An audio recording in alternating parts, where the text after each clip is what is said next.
عبدالرحمن ابن عوف رضی اللہ تعالیٰ عنہ فرمائی وی منگ دا رسول اللہ صلی اللہ علیہ وسلم سر ناستو پیو مجلس کی ناستو ایک دم پیغمبر علیہ السلام دا صحابہ دا مجلس نپاسد او لاڑلے وی منگ انتظار کو کہ پیغمبر علیہ السلام شرط لاڑے کی دیشی سے کاری پیخ شوی نو منگ ویل واپس پراشی لیکن دا دیر انتظار نفس واپس رانلے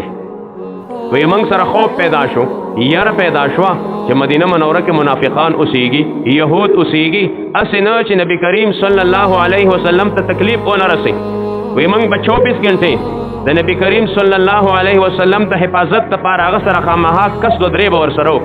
یا سنا آغا تا سوک نقصان او نہ رسی تکلیف اور تا او نہ رسی نو عبدالرحمن ابن عوف فرمائی وی دی صحابون اول زپاسی دم دا نبی علیہ السلام تالاش پسے دا حقا پا طلب پسے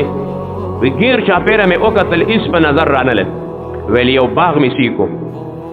او پاگا باغ نا گیر چاپیرہ دیوال تاو ویلزا گیر چاپیرہ اگر ویلزا انتظار کوم ناستی وی ما پا دیڑ کیوں ویلے چسر عالم رسول اللہ صلی اللہ علیہ وسلم پا سجدہ پروت دے او سمر وقت زما اوشو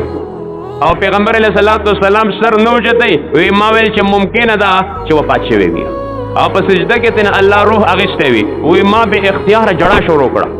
بے اختیار میں جڑا تکا چا یو انسان دبل سر محبت مینوی ناغلب بے اختیار با جڑا ورزی بے اختیار با دستر کو نا اخی دی نا تا صحابہ خود رسول اللہ صلی اللہ علیہ وسلم سر کامل محبت و کامل مینوا خپل تکلیف پہ برداشت کو خود رسول اللہ تکلیف پہ نہ برداشت کو خپل تکلیف تا تیار ہو ولیکن دا رسول اللہ صلی اللہ علیہ وسلم تکلیف تا تیار نو دا کامل ایمان خواندانو نو عبدالرحمن اینماو فرمائی وی ما بے اختیار جڑل شروع کرد وی پدے کہ رسول اللہ صلی اللہ علیہ وسلم سر مبارک دا سجدین اچت کو وی چکل سر اچت کو ماتے اوکتن لو امام مقشان جڑا کولا او جڑل میں وی رسول اللہ رضا فرمائی عبدالرحمن ولی جاڑے سچل شوئے دے جستا دستور کو نو اخ کے روانی دی عبدالرحمن اینماو فرمائی وی ما ورطو ویلی دا اللہ رسولہ جاڑم پدے چا دیر وقت میں اشور آگلے ہوما او تاسم اقشان پا سجدہ بانے پراتا ہوئے نو زمان زڑتا دا خبر راتلا کہ رسول اللہ صلی اللہ علیہ وسلم وپاس شوئے دے باغی میں جڑل وی پیغمبر علیہ السلام راتو فرمائل چا عبدالرحمنہ ما دا اگدہ سجدہ دا شکری پتا وربانے اکڑلا دا شکری سجدہ میں اکڑلا اولی میں اکڑلا ویل جبریل علیہ السلام راگلے ہو او ما تے ویلی جے محمدہ صلی اللہ علیہ وسلم ستا امت چی پتا بانی یوزل درود ہوئی یوزل درود اللہ با پتا کہ انسان بانی لس رحمتو نرالی گی نوی تو خوشحالی نمی دا سجدہ اکڑلا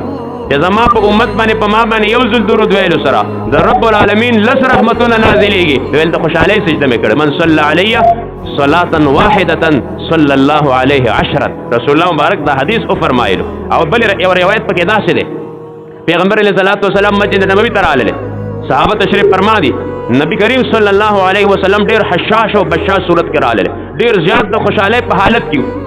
دا مخ مبارک چہرہ مبارک ادا سے رنا کولا نو صحابہ تینا تبوسو کو ایسا ایدا اللہ رسولہ تاسو خونن دا سے حشاش بشاش کارے مخ مبارکم دا سے شغلیہ و رنا کوي تاسو کو دمرا تو خوشحالے اظہار چرتم نرے کرے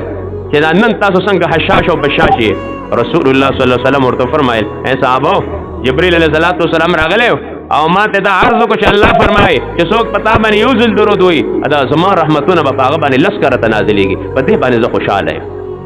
نو حاجان چل تلار شی نو کسرت سر درود شریف پوئی پری بلخ یو تاجرو